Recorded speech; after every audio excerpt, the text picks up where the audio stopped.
So it's my pleasure to introduce the Sackler lecture. And just to remind you, many of you have been here for previous Sackler lectures, that this was supported by Raymond and Beverly Sackler, who are friends of the observatory. And the Sacklers also support the biannual Theoretical Astrophysics Conference that's organized by the ITC here. And we're privileged to have a very accomplished astrophysicist with us here today. And it's actually a particular pleasure to introduce somebody who actually understands that in order to study galaxies, you actually have to understand stars. And which we'll be learning shortly. Dr.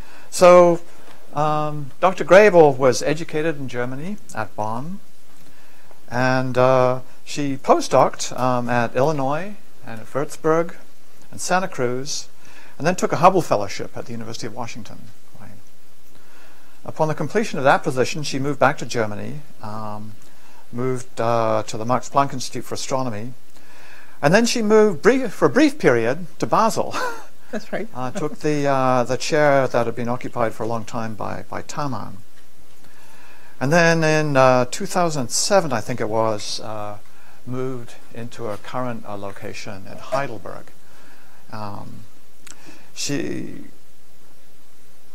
Eva focuses on understanding how galaxies form and evolve. And we heard a little bit about that in regard to the globular cluster systems of M31 and the Milky Way at lunch today.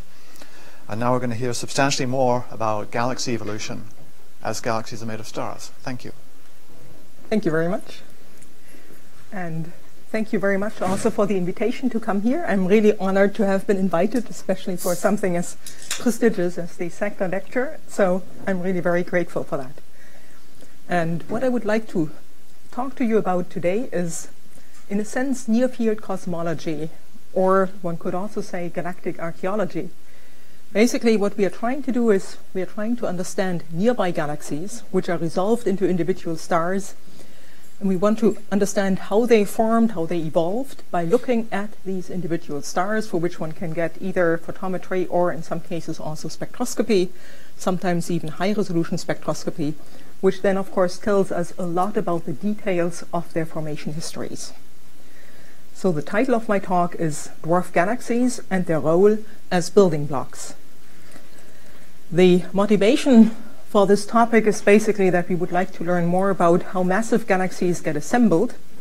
Of course, dwarf galaxies are also very interesting in their own right.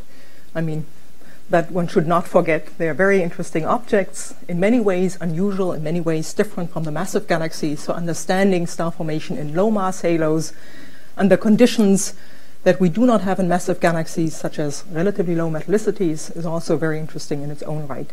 But here we are more interested in tests of cosmological scenarios. One point with respect to accretion of dwarf galaxies onto more massive galaxies is, for instance, the question of how thick disks originate. We see thick disks in essentially all disk galaxies, and they are obviously a very ubiquitous feature. The question is, how do they originate? There are a number of theories, one of which is that potentially the accretion of dwarf galaxies could lead to heating and to the formation of thick disks at early times. Another question then is the observational constraint on the role of dwarf galaxies in the assembly of more massive galaxies, like our own Milky Way. What role did they really play? Did we have lots of accretion events? Did we have relatively few accretion events? Did most of the stars in the Milky Way originate from in situ star formation or through secular evolution, or did many of them actually come from either higher mass or lower mass satellites? And if so, how many accretion events happened? What was accreted exactly, and when did it happen? We are still at the beginning of understanding these questions. I'm not going to be able to answer them, but that's one of the long-term goals of these kinds of studies. There has been quite a bit of, let's say, controversy in the past about what role satellites and accretion of satellites has really played in the formation of more massive galaxies. On the one hand, in the more distant universe, we see quite a few accretion events, often involving more massive galaxies, because that is easier to trace. In our local universe, one of the arguments has been that satellites potentially played no significant role due to, for instance, as it looked like at least for quite a while, discrepant abundance patterns that did not match what we see in the Milky Way. Meanwhile, here the picture is actually changing. Also, specifically for the Milky Way, we know that it has had a fairly quiescent merger history. In the case of M31, for instance, it looks as if that is quite different. So one could actually question to what extent the Milky Way is a good template, or whether M31 is strange in some ways. So we really need to learn not only about the Milky Way and its satellite system, but also about other satellite systems. But the question that I will ultimately ask is, what can the present-day satellites of the Milky Way tell us about past events? And what can the Milky Way populations, which presumably originated in part in such satellites, tell us about the history? Before I get into this, into the more observational picture, I would like to give a quick overview of the theoretical framework which motivates many of these questions. And these are now various studies in which I'm not at all involved. I'm not a theorist, I'm an observer, but studies that are quite interesting in this respect and that give us an increasingly detailed picture of how disk galaxies in general might form, how they might have evolved.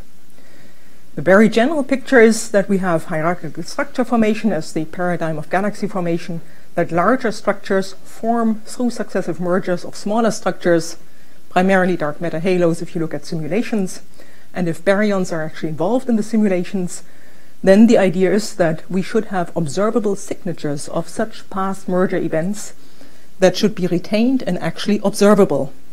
So, in a sense, one could then say, what would be these baryonic signatures? Well, presumably, they would correspond to dwarf galaxies, either outside of the more massive galaxies or already being accreted as streams or stars that were contributed by such events. So, building blocks of more massive galaxies. And these kinds of events are potentially traceable, especially in galactic halos. So, if we have satellite disruption in simulations, the simulations tell us that satellite disruption may lead to tidal stripping. This can be partial tidal stripping, or it could be the complete disruption of a satellite. Up to 90% of the satellite's original stellar mass may be lost, the remnant may be surviving and may still be observable, or we have complete disruption and ultimately satellite accretion. What you see here in this diagram or in this plot is an artistic representation of various accretion streams, all color-coded by their origin, so each color stands for a dwarf galaxy that merged, supposedly. And one can then ask the question, can we observe that? Can we actually find such accretion streams? More massive satellites are predicted to experience higher dynamical friction when they actually merge and to sink more rapidly. So the remnants of more massive satellites should be closer in to the central regions of galaxies. Since galaxies, including dwarf galaxies, follow a mass-metallicity relation, you would expect that then also more metal-rich stars, coming from more massive satellites, would end up at closer radii in the more massive galaxies, as opposed to smaller systems that merge that presumably would stay at larger radii and might be easier observable there, just because we have better contrast. And by the way, this here is a series of snapshots from a merger event simulated by Catherine Johnston. We have a disk galaxy seen edge on and a smaller satellite falling, and that's this little point here that I'm trying to mark with my mouse button. And then we see various stages of the merger event. You can see how these very extended tidal tails form, and in fact something like that is observed in our Milky Way quite prominently with Sagittarius. Overall, the expectation is that we should have large-scale coherent substructures that should be easily observable, especially in the outer halo, because we have low stellar densities from Milky Way stars. The contrast should be quite good, allowing us to observe something like that more easily. And for instance, James Bullock and collaborators did simulations for that. You see here different snapshots of different regions of a simulated galaxy that experienced a number of merger events. In the more innermost, more closer regions, we do not really see much substructure. We see some indications of substructure, but as we go out to larger distances from the galactic center, say 30 to 40 kiloparsecs or 50 to 60 kiloparsecs in the lower portions here of these simulations, the remnants of these accretion events become more visible and more easily to detect. Another prediction of these kinds of simulations is also that we have stochastic variations in the merger history. That means not every galaxy expects or experiences exactly the same merger history. In some cases, we probably have had quite a few mergers. In other cases, presumably a fairly quiescent merger history. Also, the timescales can actually vary in the simulations. So overall, that is something that we would like to try to observe. Here are a few more examples of such simulations in which mergers were simulated. What you see color-coded here are again the remnants of different merger events. The galaxy itself is not shown. We basically just look at a halo that consists of lots of accreted galaxies. Some galaxies are actually not yet disrupted. They are these little points or little spheres that you see here. Others are already quite significantly disrupted and have led to these very extended accretion streams. You see two different realizations of two different merger histories. There are many more options. So models actually suggest that there's a wide variety of satellite accretion histories, from either smooth growth to really discrete events.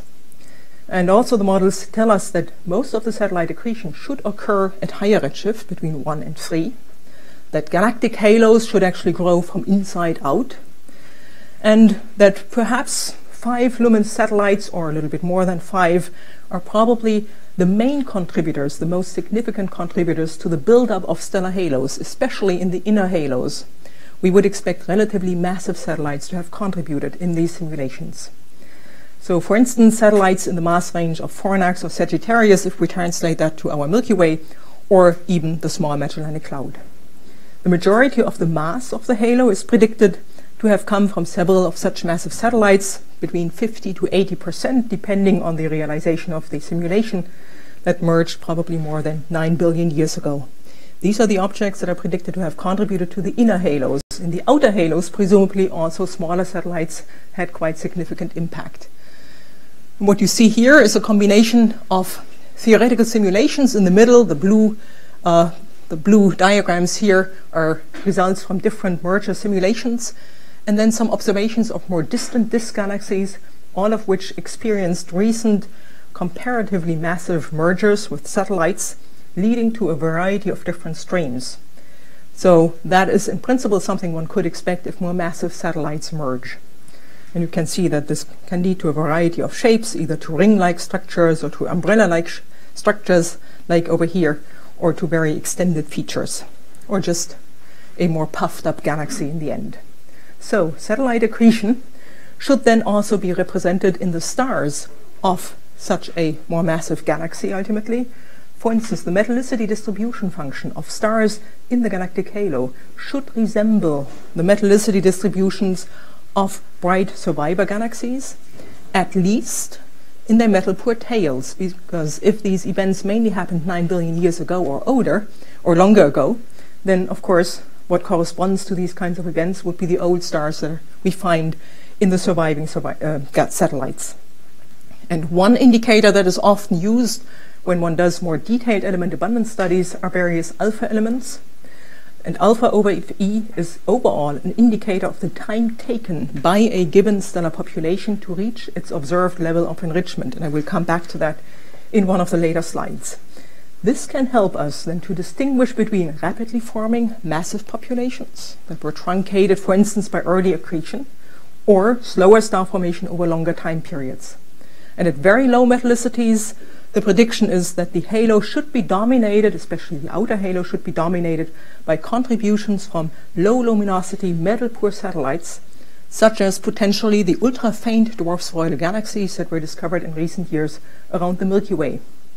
So again, one can ask, do we find similarities between stars in the galactic halo and stars in these ultra-faint satellites? And that is another thing that one can observe with the present-day telescopes. So that is one of the observational questions. Then there's the theoretical idea of the dual origin of stellar halos, as the title of that paper by Zolotov and collaborators was called, that stellar halos are composed in part of accreted stars, but also in part of stars formed in situ. One can ask then, how many stars were formed in situ? How many stars came from accreted satellites? And for in situ star formation, actually, we also have, at least in part, an extragalactic origin, because quite a bit of the gas used for this in situ star formation was presumably accreted, for instance, through smooth cold gas flows. At least that is, again, one of the predictions of these simulations. And also the simulations predict that most of the in situ stars presumably formed early on, possibly even by a redshift of 3 already, so the expectation is that these stars should also be fairly old. And then there are different ideas about galaxy formation in early stages. Stars presumably formed mainly initially in some central protodisk, and due to dynamical heating and the subsequent mass accretion events that happened, well, some of the stars acquired more extended orbits, more radial orbits, more halo-like orbits by a redshift of 2, and might have retained a net prograde rotation with respect to the disk and possibly a flattened distribution. So the stars would be slightly older than the median age of the disk, which presumably was accreted a little later on, and may also contain relatively old stars, at least a thick disk that would be consistent with what we observe. So far for the theoretical predictions. Now let's take a look at the survivors that we can still observe today. The satellite system of the Milky Way, and maybe even going a little bit further out, the satellite system or the dwarf galaxy system of our local group. What you see here, by the way, is a portion of an image of M31. M31 is the big disk galaxy that you see here filling up the upper portion of the image. And down here you see one of the satellites of M31, that's NGC 205. If you look closely, you can probably recognize that it has this S-shaped distortion in its outer regions. This object is already interacting with M31. It's not yet being accreted, but it's already being disrupted. Presumably, at some point, it might end up in M31. That's a dwarf elliptical galaxy, so a relatively massive satellite. With respect to dwarf galaxy types, there's a veritable zoo of different dwarf galaxies. Only some of these dwarf galaxies are actually represented in our local group. Those that are represented in the local group are printed here on the slide in boldface. For instance, we have dwarf elliptical galaxies, we have dwarf spheroidal galaxies. The dwarf ellipticals are only found around M31. The dwarf spheroidals are basically the lower mass extension of the dwarf elliptical family. We have them both around M31 and the Milky Way. These objects tend to be found mainly in close proximity to massive galaxies. Only very few are found in relative isolation in the local group at larger distances. Then, with respect to more gas-rich galaxies, we have dwarf irregular galaxies. We don't really have other dwarf types present in the local group. The upper galaxies are called early type dwarfs. They are gas deficient. They are largely quiescent in their star formation history just because they are out of material that they could use for star formation, and they really live in high-density environments. The gas-rich galaxies obviously tend to live at larger distances from massive galaxies, indicating already that environment probably plays a major role in their overall evolution. And one should always keep in mind that the present-day dwarf galaxies are not the dwarfs that contributed at the time of accretion. They're evolved versions of these dwarfs, presumably. They continue to evolve. The evolution was governed in part by intrinsic effects, such as mass, stellar mass of the galaxy or dark halo mass of these galaxies, the star formation that happened in these galaxies, the feedback effects, which may have led to partial removal of the gas from these objects. But they were also modified by external influences, in particular the environment and the proximity to massive galaxies. Tidal stripping, for instance, can have occurred, or ram pressure stripping can have occurred if more massive galaxies underwent an AGN phase during the buildup of their massive black holes. That probably affected the amount of star-formed material also in nearby dwarf systems. So there are quite a few effects which are very generally illustrated here in this cartoon that basically refers to evolution of more massive galaxies in galaxy groups. But of course, similar effects would also have had an effect on the evolution of dwarf galaxies. So considering that basically the theoretical predictions are that most of the infall and accretion should have happened early on, we focus here on the old populations in the present-day surviving dwarfs, especially in the satellites, as objects that might hopefully tell us something about the events that happened earlier on. Just to illustrate the effects of environment, I have here two different plots, one showing quenching in different densities of, or let's say different distances from massive hosts. You have here the distance from the host in megaparsecs, and basically only those galaxies that are really close in experience quenching. You can see here how strongly it increases, also as a function of logarithmic stellar mass. at larger distances, quenching hardly plays any role. It's really something that is largely driven by environment. And if we look at the local group, the plot here shows logarithmic distance as a function of H1 mass. We find that most of the nearby satellites, the dwarf spiral galaxies in particular, which are plotted here with red symbols, and the dwarf ellipticals, which are plotted with purple symbols, that they have fairly low H1 masses of the order of, well, 10 to the 6, 10 to the 5 solar masses as upper limits usually, because gas is very hard to detect. And then at larger distances, we tend to have the gas-rich galaxies, such as dwarf irregulars, illustrated here through the blue symbols, the exception being the Magellanic Clouds, which are fairly close in, but as you probably know, also from the work of Nitya Kalibayanil and Gottina Besla, these two objects presumably came into the environment of the Milky Way only relatively recently. So if we look at the early star formation in these dwarf galaxies, and this is again a cartoon that tries to illustrate that, we find essentially in all dwarf galaxies in our vicinity that have been studied in detail so far that they do contain old populations. Age dating these old populations tends to be difficult. We can get relative ages. For instance, we can use globular clusters in our Milky Way as comparison objects. Absolute ages always depend on the stellar models that we use, the isochrone models. But there is no dwarf galaxy in our vicinity that does not contain old stars. However, the fraction of old stars is quite variable.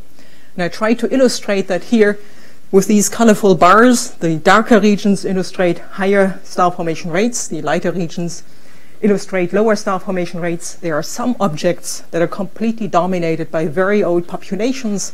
Like over here, for instance, we have others where intermediate age star formation also took place, and where we have actually quite extended star formation.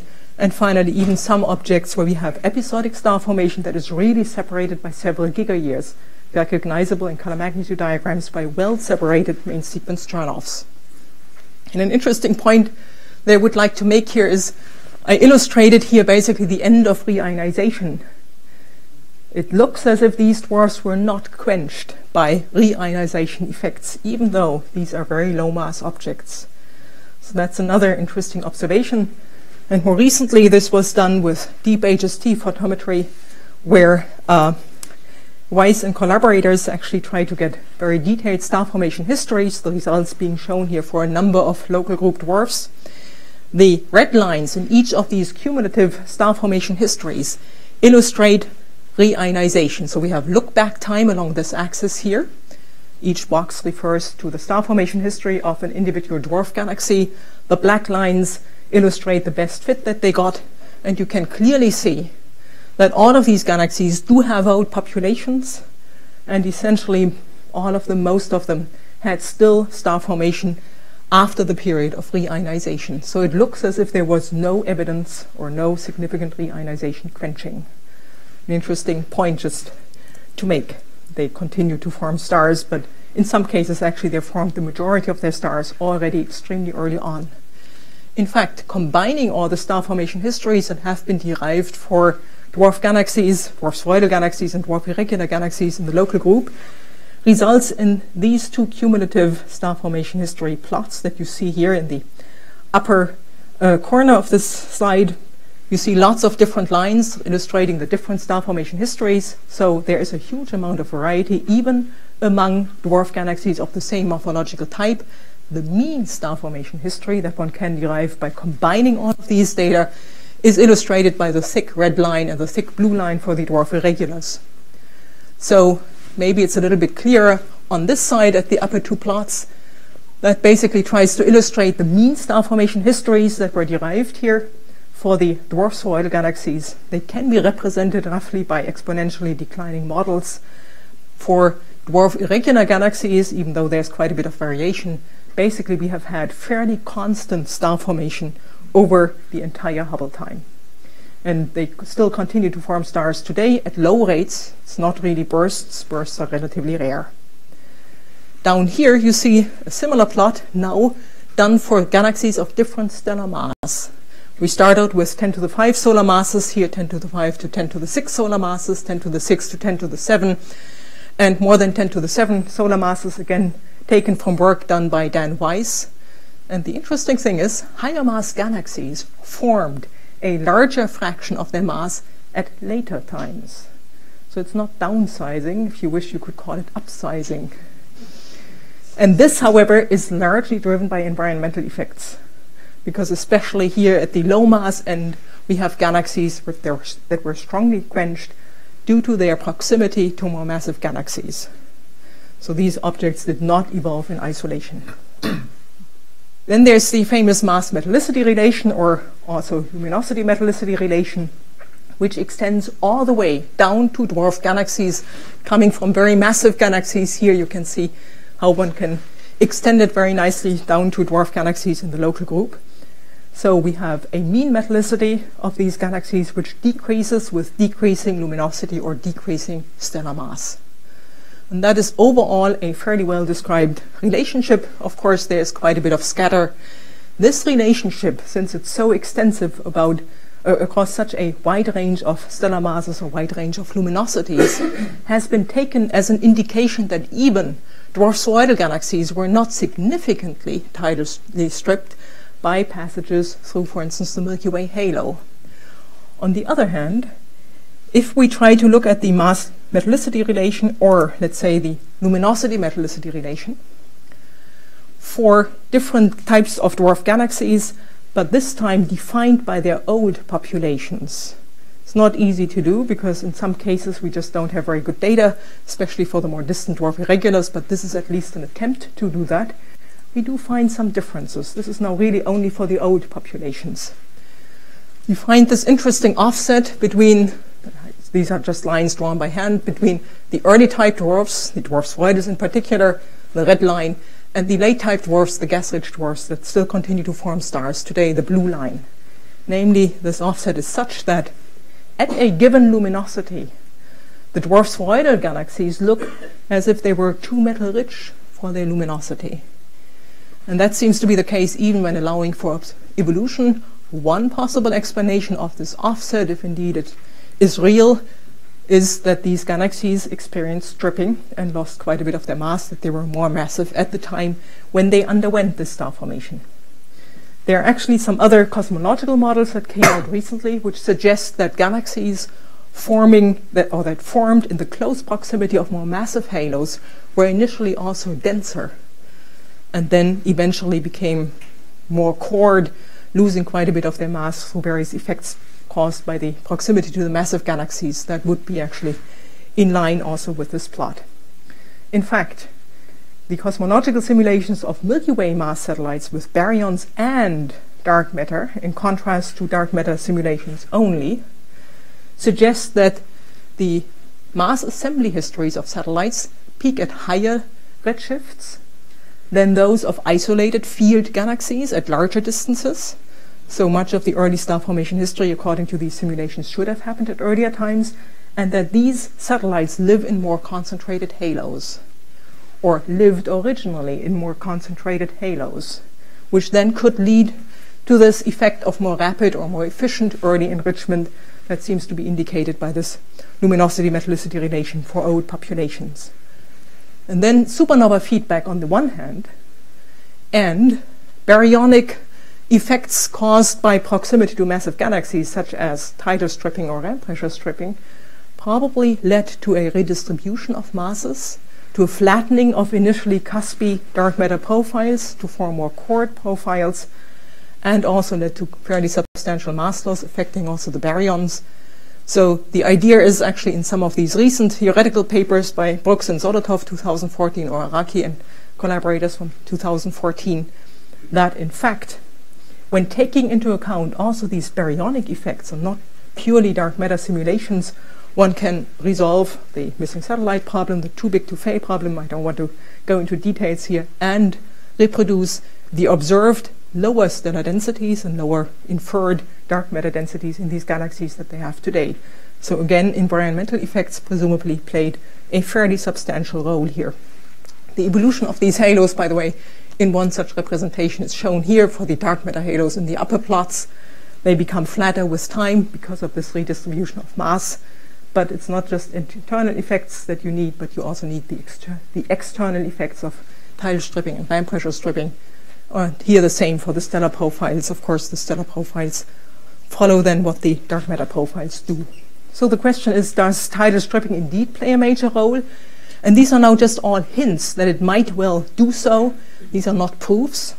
For instance, when we look at the mass within the half-light radius of dwarf satellites as compared to the luminosity within the half-light radius, that is exactly what is plotted here, done, referring to work done by Collins and collaborators, we find a number of interesting effects.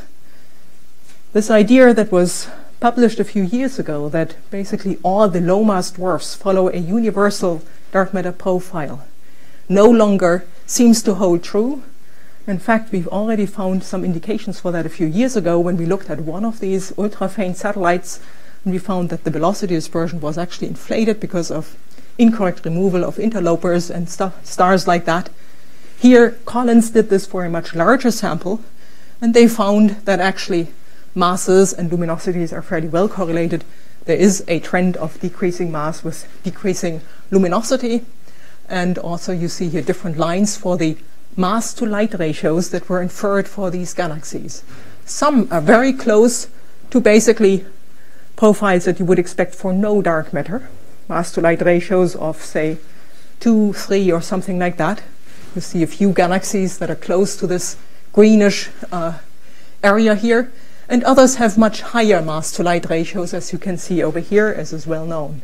So there seems to be a range of different properties, and it looks as if especially the dwarf galaxies that are close to this regime of low mass to light ratios might have experienced fairly substantial tidal stripping. It's not a proof, it's just an interpretation of these data. So one could expect, if indeed quite substantial tidal stripping happened here, that many of the stars that were stripped from these galaxies should have ended up in the halos of either M31 or the Milky Way. Another argument that was made a number of years ago referred to the apparent lack of very metal deficient stars in dwarf satellites. This argument was based on observed metallicity distribution functions derived through spectroscopy. And I'm showing you here a number of these metallicity distribution functions. The lower part here is based on our work, and the upper part is based on work done by Helmy and collaborators. In all these cases, there are no extremely metal deficient stars. All these distributions end, well, before they reach a metallicity of -3. So one has some metal deficient stars, but they are of the order of -2 point something in FE over H. And this absence of very metal deficient stars was taken as a strong argument against any significant contribution of dwarf galaxies to galactic halos, which contain much more metal poor stars. So the argument was made that these metallicity distribution functions are not compatible because of that would exclude any such contribution. However, more recent spectroscopic surveys actually succeeded in finding very metal deficient stars. The most metal deficient star that has been discovered so far in one of the dwarf spheroidal galaxies around the Milky Way has a metallicity of approximately -4. And a few other examples of fairly low metallicity stars are shown over here. We do not yet have any objects with -5 or -6, but those are quite rare also in our galactic halo.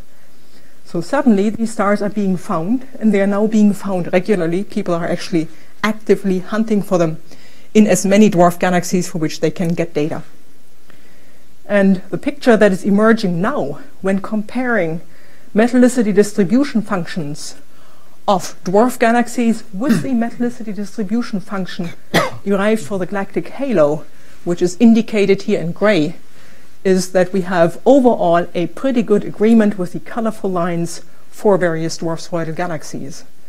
In fact, given the low number of stars with very low metallicities in the Milky Way halo, especially ultra-faint dwarf spheroidal galaxies, which seem to be particularly rich in very metal-deficient stars, were probably an important source of such stars contributing these stars when they were accreted or when they lost part of their mass.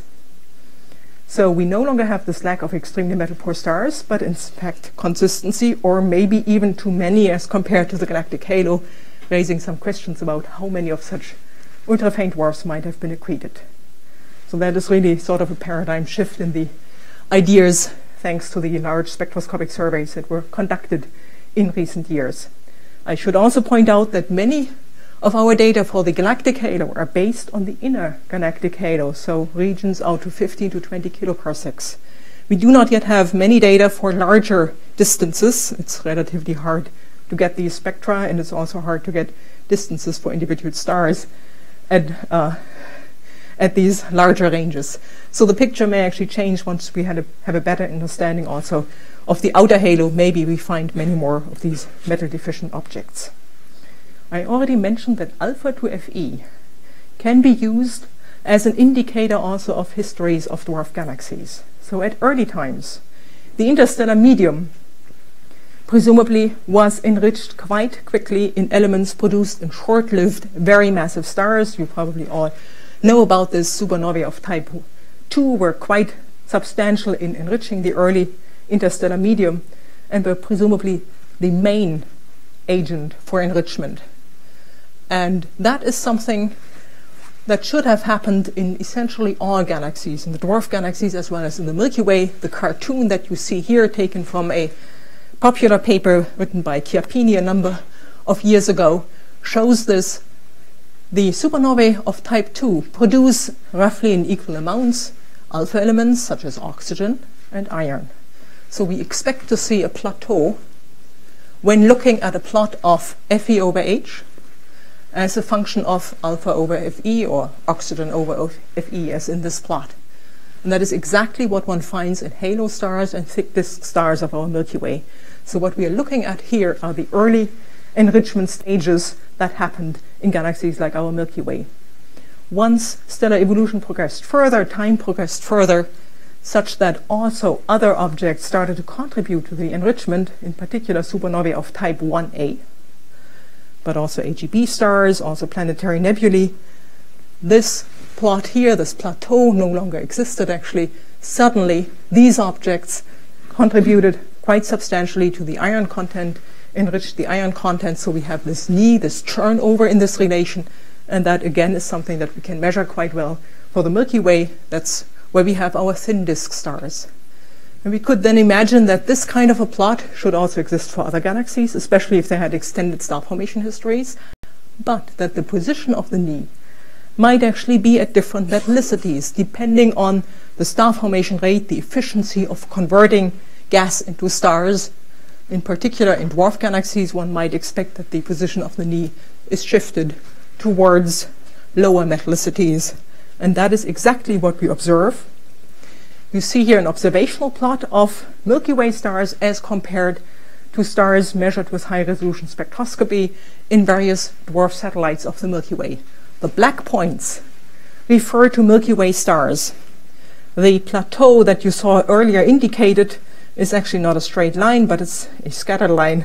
That's this region here, for the Milky Way at least, where we have a constant alpha to Fe ratio, or a fairly constant alpha to Fe ratio over a wide range of metallicities. And then roughly at -1 in Fe over H, we have our turnover, our knee, where we go to higher Fe, higher enrichment in iron, and that is this region here where we have mainly then thin disk stars. If we compare that with what is measured in dwarf spheroidal galaxies, and this now bunches lots of different dwarf spheroidal galaxies together, you can already see that this turnover, this knee, occurs at lower metallicities. So this actually has been taken also as an argument against a substantial contribution of dwarf satellites to the Milky Way. The argument then runs along those lines that we do not see these kinds of stars that you see indicated by these red boxes in our galactic halo. We do not find these stars with higher alpha to Fe ratios at low metallicities. However, if you go to even lower metallicities, let's say over here, -2, and even more metal poor than -2, the ultra-faint dwarfs are overall in fairly good agreement with what is measured in our Milky Way. Those are the blue symbols now as compared to the black symbols. The idea being that we had early accretion. Old populations that correspond to these kinds of metallicities seem to all have had a fairly uniform alpha to Fe ratio, both in the dwarf galaxies as well as in the massive galaxies. And one can, of course, do that then for individual objects, and look not only at, say, calcium, like in this particular plot, but at many different individual elements. One can look at S process, R process, and so on and so forth, and do such comparisons with what is observed in our galactic halo. The difference in this plot between the alpha to Fe ratios at a given Fe over H, the lower alpha to Fe at a given Fe over H in dwarf spheroidals as compared to the galactic halo, has been attributed to a number of possible effects, either low star formation rates, little contributions from massive supernovae of type 2, or so very slow, long-lasting star formation, or preferred loss of metals and supernova ejecta by galactic winds, which makes some sense in shallow potential wells, or a larger contribution from supernovae of type 1a, leading to this earlier turnover where iron would then have been enhanced over alpha. And presumably it's a combination of several of these effects. As mentioned already, one can do this with much more detailed element abundances, also for very specific elements that tell us something about the contribution of AGB stars, for instance, and many other effects. What is found when looking at very low metallicities? Now that we have these low metallicity stars in dwarf galaxies, below metallicities of -3, the alpha elements in low mass and massive galaxies are very, very similar. We have real good agreement. Iron peak elements, aluminum, sodium, follow the trends seen in the Milky Way halo. Again, something that would support, at least as a plausibility argument, the case for early accretion of such systems onto the Milky Way. Below even lower metallicities, -3.5, we have similarly low barium and strontium abundances, neutron capture elements, as one example, and one can of course continue that. In addition, the abundance patterns of some dwarf spheroidal galaxies, and this is very recent work that just came out this year, suggest that some of these dwarf galaxies were actually more massive in the past, lost quite a bit of their material, which again would also support potential accretion of such material onto the Milky Way. Now, the theoretical predictions were not only for dwarf spheroidal galaxies to have contributed, or low mass halos to have contributed to the buildup of more massive galaxies, but actually fairly massive satellites to have been the significant contributors to the inner halo populations. So what kind of massive satellites do we have that we can look at? Well, one example would be the Magellanic Clouds. A trick in the Magellanic Clouds is to identify genuinely old stars. The Magellanic Clouds have had a continuous star formation history, and as you know, red giants are quite degenerate in age. It's very hard to age-date individual red giants, even if you have their metallicities. So we took a different approach. We looked instead at R Lyrae stars, arguing that R Lyrae stars are probably quite unbiased tracers about populations, even though they too can have a range of ages. And then we got metallicities for these R Lyrae stars. Two of the data points that originated from this work are indicated over here. They are the lowest metallicity stars that have ever been measured in the Magellanic Clouds so far. It looks as if their alpha to Fe ratio, or calcium over Fe ratio as it were in this case, as a function of Fe over H, agrees very well with what we see in the galactic halo. Well, that is not a proof of potential accretion of such satellites onto the halo, especially the inner halo, but again, it's a plausibility argument that would strengthen such a case. So it's one possible object that we can look at. Of course, one can try to do similar studies in the SMC, or, for instance, in Sagittarius, and I will come back to that in a few moments later on. So let's talk a little bit about properties of the stellar halo. What I'm showing you here is taken from a review paper by Ivasic, but basically he shows you results from papers of Carollo and collaborators. They suggested that we actually have an inner halo and an outer halo in our Milky Way, the inner halo extending out to 15 to 20 kiloparsecs, the outer halo basically going beyond that. This idea is not universally accepted, but I think there are quite a few ideas that support it. In this inner region, basically we have a higher metallicity, a mean metallicity of -1.6. In the outer region, we have a mean metallicity of -2.2.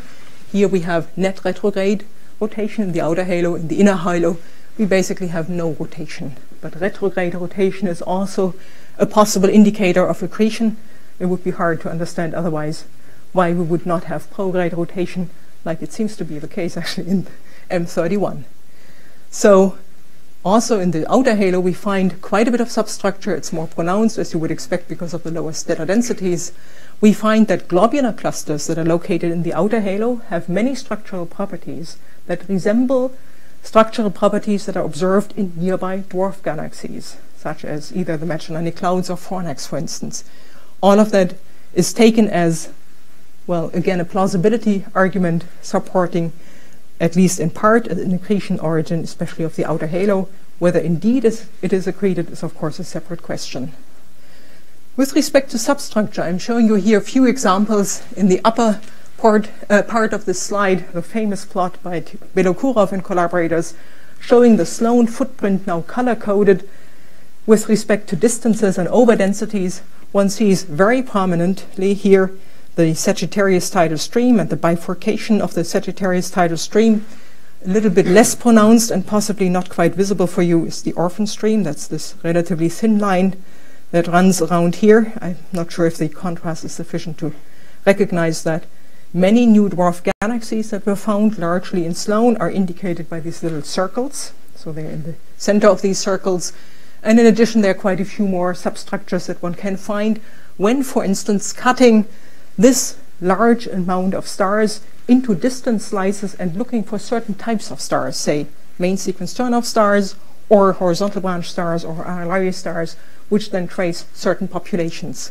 And that is exactly what we did here in the series of lower plots. It's actually snapshots of a more extensive study.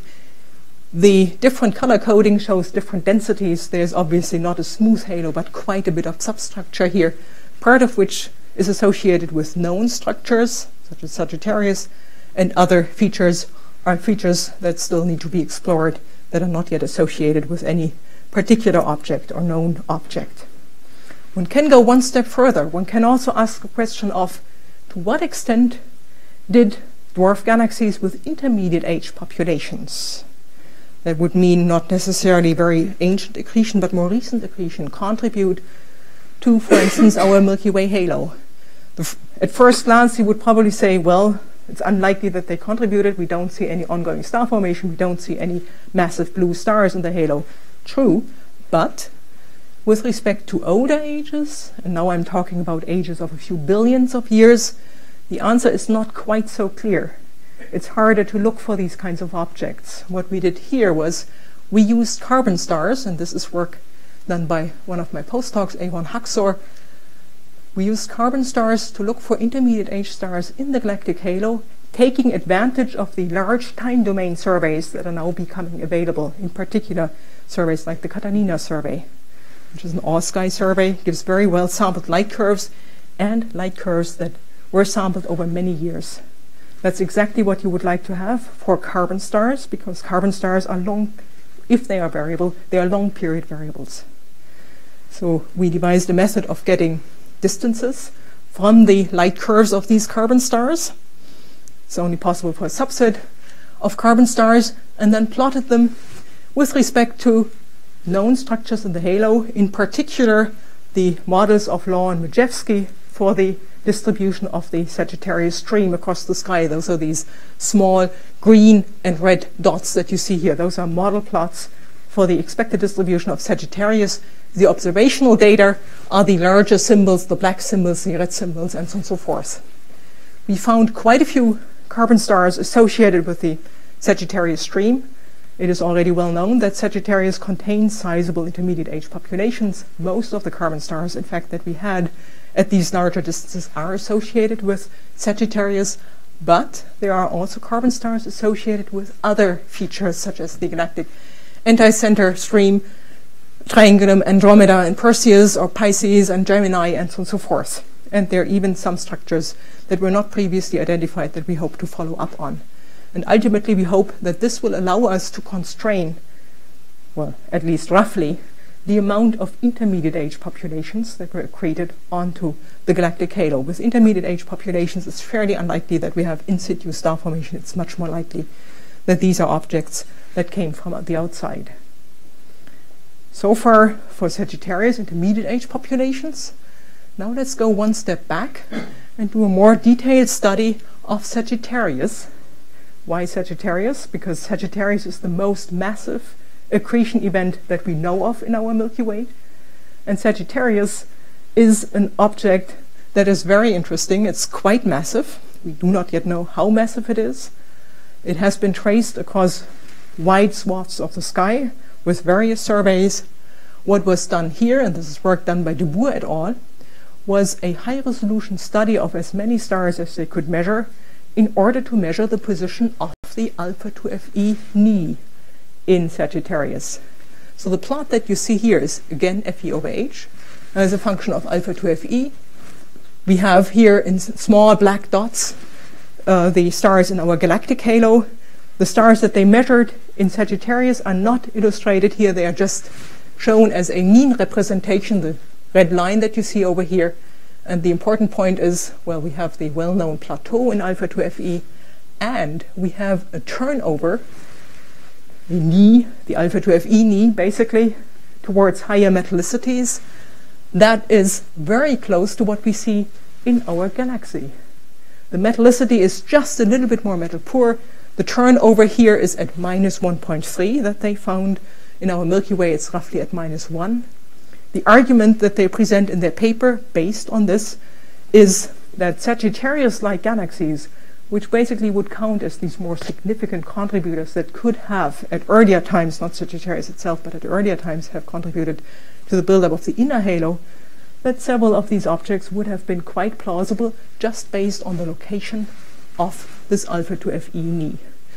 What you see here in other colors is the location of the alpha to Fe knee, so to speak, for other dwarf galaxies in which it has been measured so far.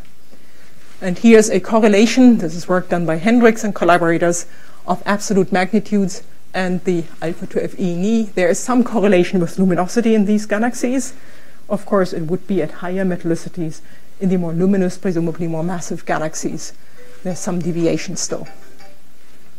So again, some evidence for accretion.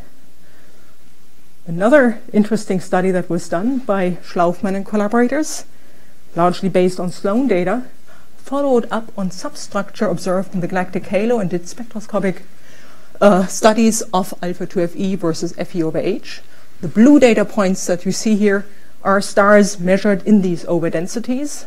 The gray points in the upper plots are comparisons with such measurements in nearby dwarf spheroidal galaxies. The point that they wanted to make is, where do we find similarities between these overdensities in the galactic halo and the nearby dwarf galaxies, allowing us potentially to say what kind of dwarf galaxies could have been the progenitors of these overdensities.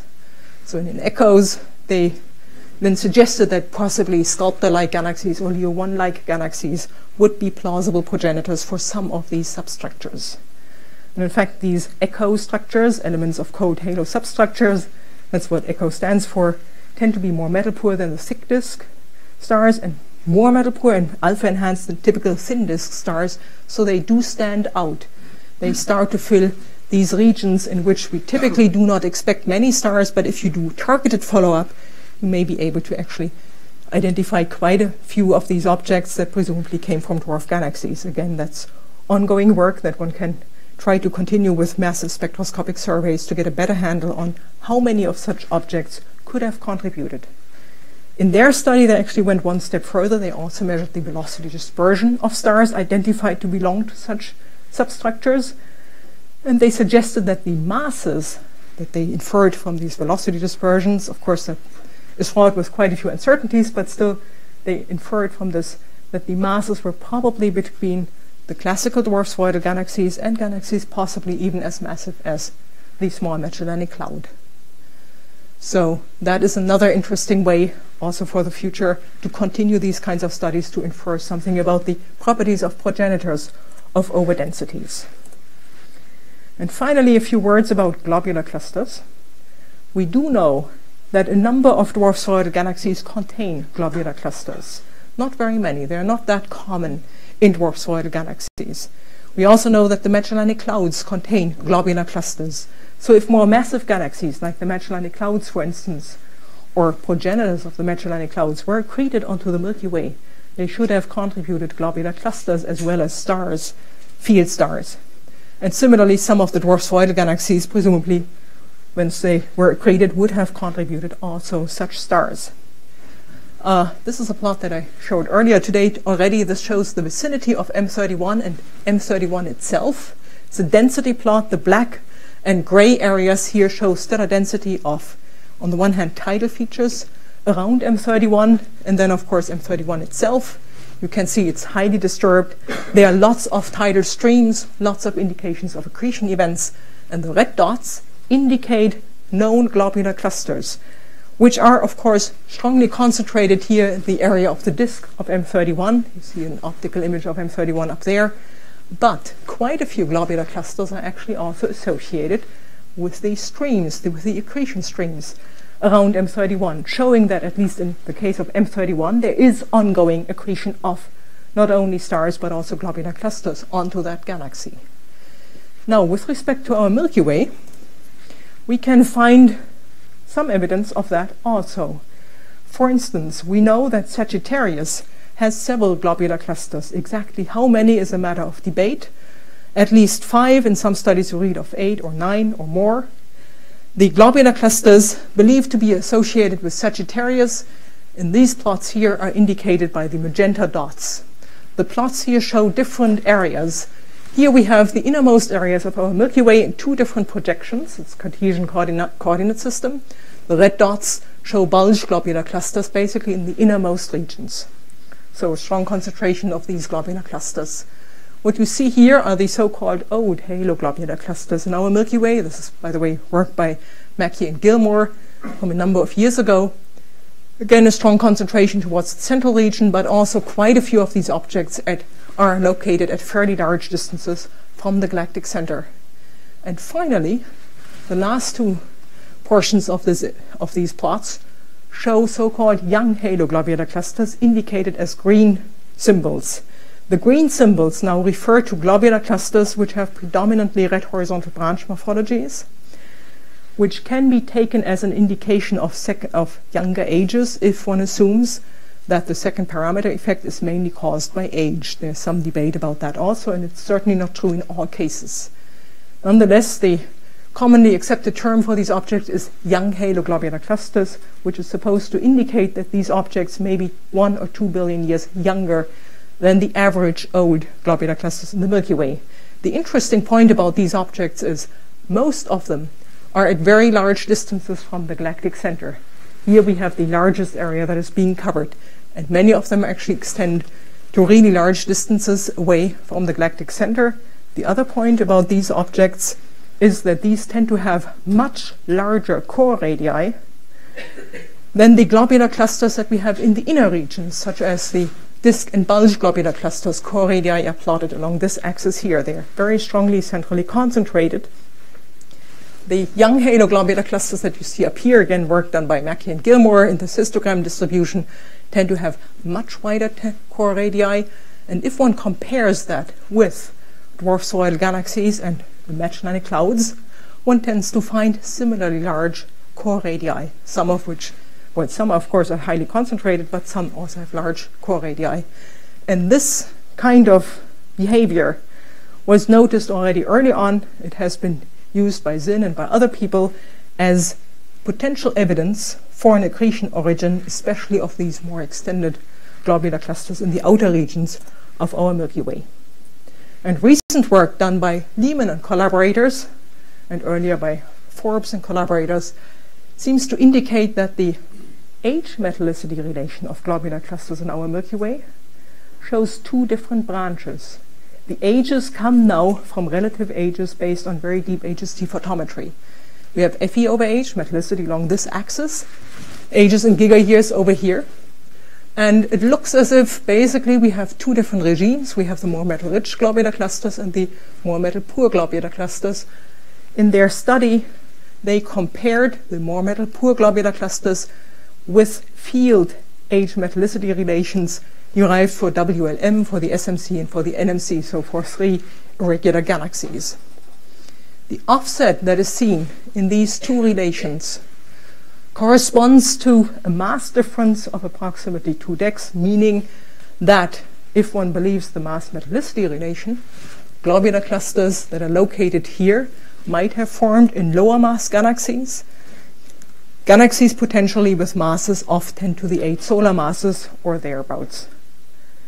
So the argument that they make in their paper is that these more metal-poor globular clusters might well have been accreted from such lower mass galaxies which merged with the Milky Way. It's again no proof, but it's potential indication of such an event that might have happened, or several events of this kind. In fact, they go one step further, look at the specific frequencies of globular clusters, that is the number of globular clusters normalized by galaxy luminosity, and make some suggestions of what kind of dwarf galaxies, what mass range could have contributed. All right, that of course is fairly speculative, but in any case, they suggest that much of the Milky Way halo globular cluster system may have come from 6 to 7 WLM to LMC-sized irregular galaxies. So another line of arguments coming from star clusters or globular clusters. And with that, after having sort of gone through various lines of argumentation, in part based on metallicities, in part based on field stars, in part based on globular clusters, in part based on dwarf galaxies that are around our Milky Way, and in part based on what we observe in our own halo, I try to show various lines of evidence that support that accretion did play a role and that we do have observable evidence of accretion. What we do not yet have are quantifiable statements about the amount of accretion that happened. We do see all these individual events. We do not yet have a complete census of how many of these events happened, how important they really were, and also we do not yet know at what time most of these events occurred, whether it's consistent with the expectations from theoretical predictions, cosmological simulations or not. The similarity in terms of element abundances seems to support early accretion, which is consistent with theoretical expectations. So in terms of theory, we would expect that massive dwarfs build up the inner halo. In addition, of course, we had in situ star formation. That's another interesting question. What is the relative ratio of in situ star formation to accretion? We cannot yet answer that. The low-mass dwarf galaxies should presumably have contributed more to the outer halo. All dwarfs seem to contain old populations. The fractions vary. We have surviving dwarfs that may have been more massive earlier on. There are arguments from theory along these lines, from the mass-metallicity relation for old populations, from mass profiles, from abundance patterns. All of these are plausibility arguments, not proof. We know that there are extremely metal-poor populations in dwarf galaxies. In fact, they seem to be consistent with the metal-deficient stars observed in our galactic halo, also in their individual abundance patterns. Matters match, considering the predictions that most dwarfs should have survived. So there seems to be fairly good agreement. We have early accretion that is consistent with the global abundance patterns in Fe over H and alpha ratios. We know of objects, individual objects such as Sagittarius and NMC, which show abundance patterns in their old populations consistent with early accretion, and so on and so forth. There's quite a bit of evidence supporting accretion. What we cannot yet do, as already pointed out, is to really quantify the amount of accretion. Hopefully Gaia will really help to understand that better, especially through kinematics in our galactic halo, which would allow us to identify streams not only as overdensities, but actually as kinematically moving groups, and then trying to associate that with abundances, for which we would then need major spectroscopic surveys, in part also from the ground. There's the Gaia ESO survey that is currently ongoing, that in itself will provide us spectra for 100,000 stars, not yet enough to really have a good idea of the overall accretion history, but basically we are moving in that direction. So it's really, in many ways, work in progress, hoping to help us to understand how our own Milky Way was assembled and what role dwarf galaxies played in this process. So thank you very much for your attention.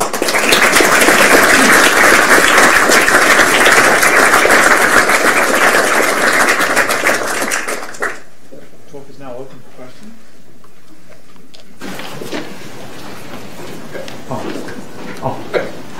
I have a very general question, but what is the contribution of these dwarf galaxies to the dark matter halo of the Milky Way? I mean, it could also produce some kind of inhomogeneities in the halo that we can measure, maybe kinematically. Right, so the question was, what was the contribution of dwarf galaxies to the dark matter halo of our Milky Way, and whether we actually can find some dark matter overdensities or inhomogeneities that would allow us to actually constrain that. So an immediate answer to that is, well, of course, if a dwarf galaxy gets accreted, it's not just the stars that get accreted, but also the dark matter. So that should certainly contribute. Probably, considering the low masses of these objects, it would be a fairly small contribution, but still it would contribute. There are ideas that, for instance, streams of disrupted globular crystals could allow one to constrain the presence of dark matter clumps in the halo. There are some papers that have suggested that and have explored that. The idea being that such clumps would interact with these fairly coherent streams and then lead to gaps or other disturbances in the streams. As far as I recall the literature on this, I think there is no compelling evidence so far for dark matter clumps. We do see some inhomogeneities in the stellar streams, but whether they are related to dark matter clumps is a different question. Probably it's just the tidal disruption that we see here and events such as disk crossings that would have led to higher densities at certain times. But in principle, it should be something that maybe we can quantify at some time. Maybe even Gaia will also contribute to that. Lots of hopes related to Gaia. So I'm having troubles to reconcile the idea of the dual halo for the Milky Way, the origin that they propose, and the kinematics, right? So if the inner halo was formed by only a few dwarfs, right, whereas the outer parts is a contribution of many more, you would expect that it's easier to preserve some rotation in the inner part, where only a few events of accretion might have happened, whereas in the other parts it should be all randomized, and you should get net rotation close to zero. So right. How do the defenders of this scenario justify that? So I don't recall having read specifically about that question in simulation papers, but I would imagine that it will strongly depend on what kind of mergers we have, whether we have retrograde or prograde mergers. Suppose some of the satellites would come in on prograde orbits and others would come in on retrograde orbits under various inclination angles. I am not certain whether a net rotation would result from that or whether we would just have lots of random, well, within the streams, of course, we would have rotation, but whether the overall picture would not just look like no rotation, as Carolo and collaborators found. I think it could be very difficult if you have a significant contribution of different dwarfs to retain any signature of rotation in either direction. I would say they should be very close to zero.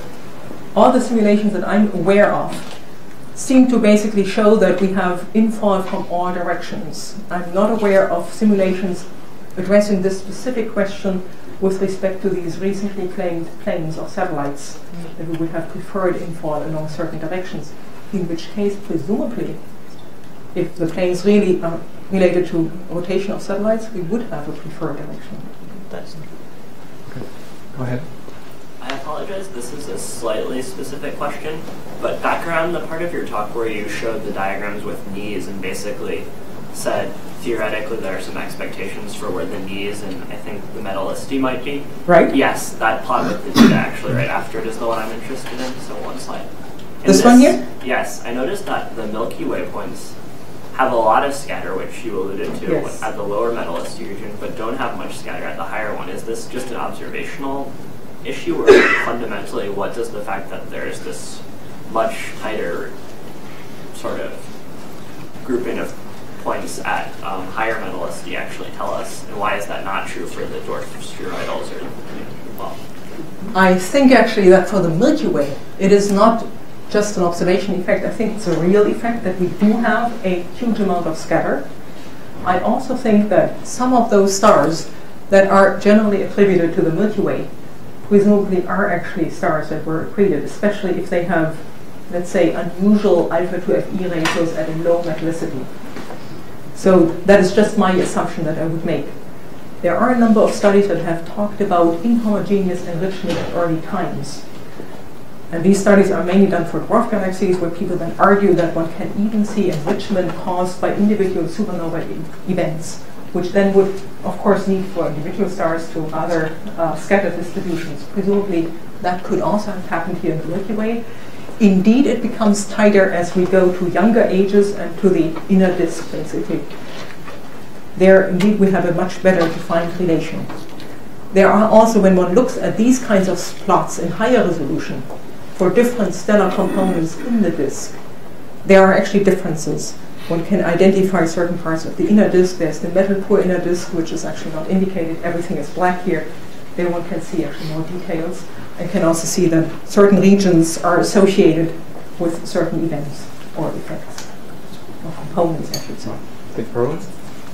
I was curious as to how solid you think those determinations of globular cluster ages are. So I noticed there was a concentration of the extremely old ones, which would imply, I assume, that they all came about in small galaxies before they had the chance to merge. And right. I'm wondering whether those are solidly based, those determinations. So that is, just a second, that's this plot here by Lehman and collaborators, right? I should emphasize that this is not a complete sample of all globular clusters in the Milky Way. These are just the ones for which they were able to do this age dating based on deep color magnitude diagrams. Oh, I'm sorry, I just realized that I forgot to repeat the questions. It's okay. You've been answering so clearly that I'm sure people know it. Sorry. So on the one hand, it's not a complete sample. We have 160 globular clusters approximately in the Milky Way, and this is just a subset of, I think, approximately 60 or something like that.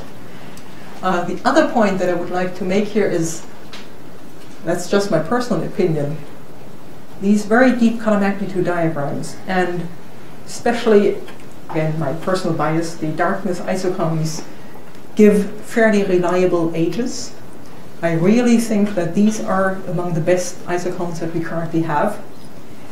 I would trust the relative ages. I would not necessarily trust absolute ages, because there are lots of uncertainties associated with those. So what I trust more is the comparison between different color magnitude diagrams and isochrone relative ages, saying that this object is older and possibly older by, well, that of course is somewhat uncertain, by 1 billion years, or a little bit more or a little bit less. 10%. Right. But I would not necessarily say, okay, the oldest have an age of 13.853 gigayears. That I would not trust. Does that answer your question? This is just my personal opinion, no?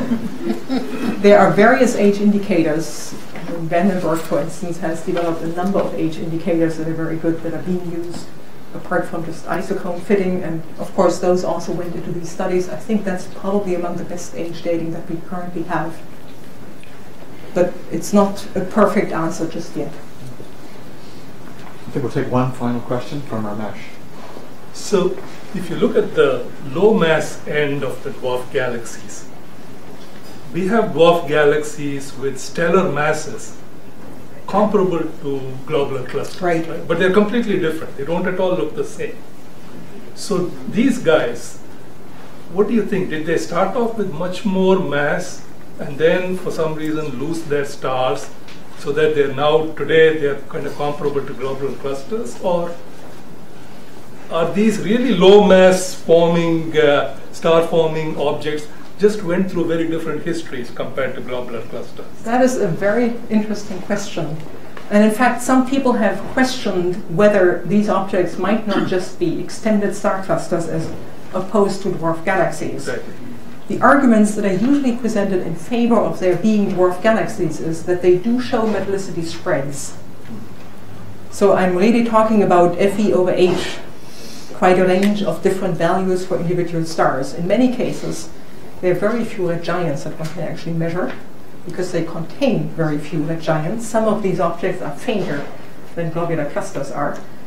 This is also weird. But the spread in metallicity is one of the arguments that they are not just star clusters. Another argument, if you believe in the interpretation of radial velocity dispersion profiles, would be that they seem to be dark matter dominated, and in fact strongly dark matter dominated. They seem to have very high mass to light ratios. So that would be another argument supporting the interpretation of these objects as, well, galaxies. The question as to how massive they might have been originally is a very interesting one. Obviously, they must have been more massive in the past. They must have contained gas, for instance, in order to form these stars, and possibly also more stars. One of the recent papers, that's the paper by Röderer and Kirby, if I remember correctly, actually argued that based on the abundance patterns, that particular ultra-faint dwarf galaxy that they studied must have been more massive in the past. Otherwise, they cannot explain these patterns, which indicate that, well, higher masses must have been present to allow for this kind of star formation. So that would be an argument in favor of that. In the past, other arguments suggested that maybe these objects really were always low-mass objects, that they just had ancient stars and then stopped because they had such low-mass halos that they could not retain the gas anymore. Those are arguments based on reionization, and in part local reionization due to proximity to massive galaxies, and also global reionization. I guess the jury is still out there, but personally, I think the abundance patterns potentially give us the best indication. There are also arguments about these being tidally disrupted, but that's yet another point. Thank you. Let's thank our speakers.